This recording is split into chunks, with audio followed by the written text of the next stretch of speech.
السلام عليكم ورحمة الله تعالى وبركاته وهذا السلام ولا هدنا فيك السؤال هذا وقت دير كدب واسكو سو لابنay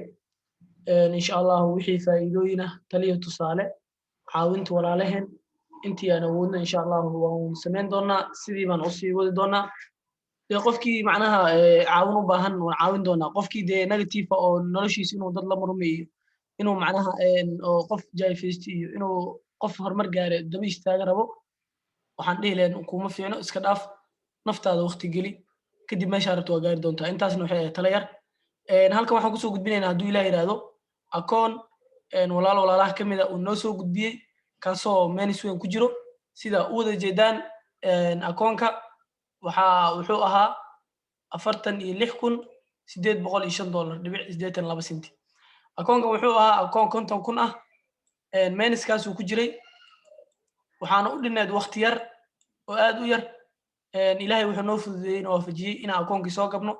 aan profit ku darno oon gaarsiino $50,115 taasoo la micno ah in qofkan uu mar labaad jaanis u heli doono in uu challenge uu ku laabto oo waxay u soo diri doonaan username iyo password cusub bil kale oo cusubna uu haystaa hadduu ilaahay yiraahdo laakiin haddii sidaas koreeto oo meniska uu ku xirmi lahaa almost challenge uu ku dhici lahaa objectiveska qaar ka mid ah sida inuu menis akoonka ku jiro lama ogolo in akoonka menis ku jiro markii aad rabtid in akoonka lagugu celiyo mar kale waa inaa akoonka 50,000 aa wax ka kormarisaa faa'iido haba yaraatee marka haddii aan isla fiirino halkaas waxa ku qoran waa akoonkan saddexda number u dambeyso si dadka qaar ayna u dhihin akoonkan akoon kale waaye hadhowto dood ooga keenin ama ayna u arkin in annaga aan wax kale qarinayno way isla yihiin waad aragtaan waa 695 saddex xaraf ugu dambeyso kan kalena waa 695 waxaan u qarinay waa privacy iyo ma fiicna in la soo bandhigo akoon numberka wax kasta dhici karo hackerisa dhici karaan marka xogta dadka waa inaan insha Allah ilaalinaa haddana akoonkan qaabkii aan ku qabtay iyo sidii iyo meeshii uu hadda joogo waxaas oo dhan ayaan insha Allah isla arki doonaa hadduu ilaahay yiraahdo waa kana akoonkii walaalkan ayaa magaciisii iyo xogtiisa wixiisa waan qarinay si privacy-ga u ilaalino marka waxaan u soo bandhigayno in walaalaha taliya tusaale ka qaataan inay arkaan in wax walba la sameyn karo dad qaar waxaa jiro dhahaya wax walba waa lama sameyn karo impossible in wax walba possible yahay oo la sameyn karo qofka hadduu dadaalo oo ilaahayna la garab galo ayaan halkaas ka baranaynaa walaalkan wuxuu dhahay assalaamu calaykum ustaad waqtiga uu ku egyahay waa 9 bisha koobaad 2021 sabtida soo socota waxaan haysanaa waa hal isbuuc insha Allah ku talagal mahadsanid akoonkii ayuu ii soo diray xogtiisii haddii aan sii soconno saan u aragno akoonka xogtiisa akoonka waa kana saad aragtaan waxaa menis uu ku jiraa lacag ku dhow inuu dhaco u dhow yahayba wuxuu menis ku jiraa $3,194 halka meeshan $3,194 uga jiro waxaa la rabay inuu ku jiro 5,000 oo faa'iido maadaama akoonka 50,000 yahay 5% inuu ku diro la rabo faa'iido wuxuu ku jiraa 3% oo menis ku jiraa 3%ga haddii uu soo kabi waayo waqtigan ku xirmo akoonkaas saas uu ku tagaa ayaanta suuqu iska xawaaleysna si fiican uma soconin ma sha Allah maantaan jaanis helnay waana ka faa'iideysanay akoonkii iyo meeshaan geena arki doonaa akoonka wuxuu qaatay walaalkeen December 1 oo waqtigii oo sanadka gabagabadiisa ahaa December oo suuqa aad u dhaqaaqin intaas meniskaas saasa keenay akoonkan wuxuu ku ekaa January 9 maantana almost waa January 6 saddex bari oo harsaneed saddex bari meniskaas intaas la eg oo 3%-gana uu ku jiray meniskii sidaan u soo kabnay iyo meeshuu hadda uu marayo ayaan isla fiirin doonaa insha Allah koonka waa aragtaan menisku uu ku jiray iyo asoo meniskii aan ka soo kabnay numberka way isla yihiin saad u aragtaan okay akoonkii waa kana marka akoonka hadda waa January 6 waa January 9 hadduu gaari lahaa akoonkan almost uu dhici lahaa laakiin ilaahay noo fududeeyey ma sha Allah akoonkii waxaan ku darnay meesha menis kuma jiro soo ma aragtaan wax meenis ah oo ku jiro meeshaas ma jiro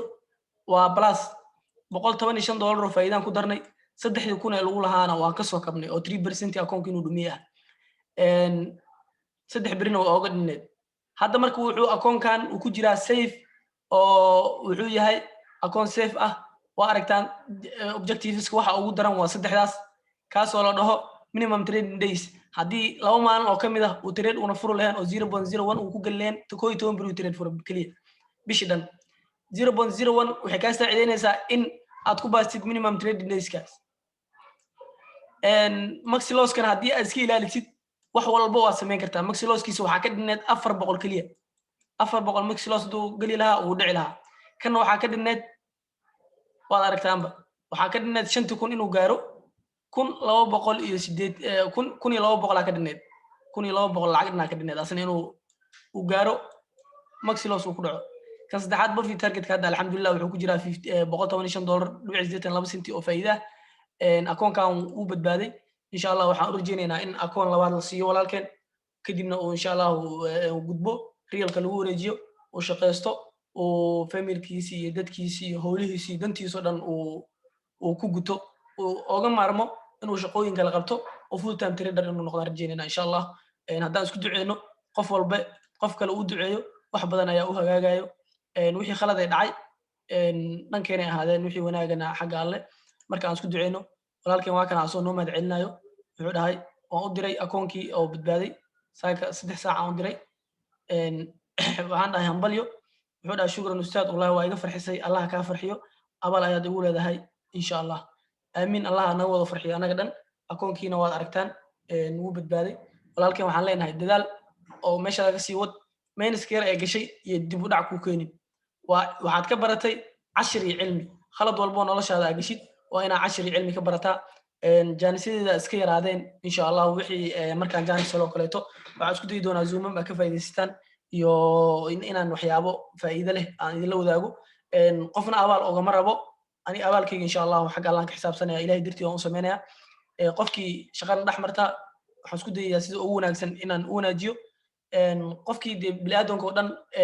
ma wada raaligelin kartid ridanaasi qaayatan la tudrik marka lama gaarayo weligaa haddaad si kasta u dadaashid inaad bini'aadamka oo dhan aad raaligelisid lagama yaabo qasab waaye qof ama dad inay wax kaa tabadaan marka taasna waxaan unahay bini'aadan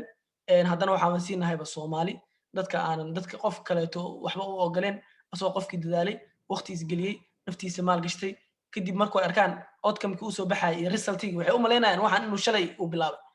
qofkan waqti uu isgeliyay uu soo rafaaday uu soo jabay uu soo kacay heer hadda uu taagan yahay inuu isku filaado wixii ka horeeyay fiiri marka qofka looguma hambaliyo guushi uu gaaray kaliya waxaa loogu hambaliyaa adkaysigii iyo waqtigii dheeraa uu soo qaatay uu soo maray intaasna waxay ahayd talo walaaltinimo ah dhammaantiin waa mahadsantihiin insha Allah dhammaan ardayda dhan waa wada cafiyey qof aan wax u qabo ma laha qofkii wax ii qabanay insha Allah waxaan rajeynayaa inuu cafin doono qofkii si kale wax nooga dhaxeeyaan aan xalin doono oo wax walba ay sida caadiga ku soo laaban doonaan dhammaantiin waa mahadsantihiin والسلام عليكم ورحمة الله تعالى وبركاته